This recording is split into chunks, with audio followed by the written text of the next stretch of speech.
પાછું જય શ્રી કૃષ્ણનું કીર્તન. ચાલતી વેળાના વૈષ્ણવ છે શ્રી રે કૃષ્ણ. ચાલતી વેળાના વૈષ્ણવ છે શ્રી રે કૃષ્ણ. ક્યાંથી આવ્યા રે વૈષ્ણવ ક્યારે જવાના.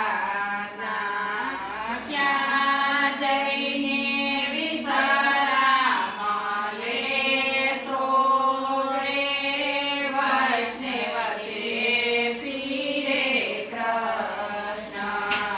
ગોકુળથી આવ્યા વૈષ્ણવ મથુરા જવાના. ગોકુળથી આવ્યા વૈષ્ણવ મથુરા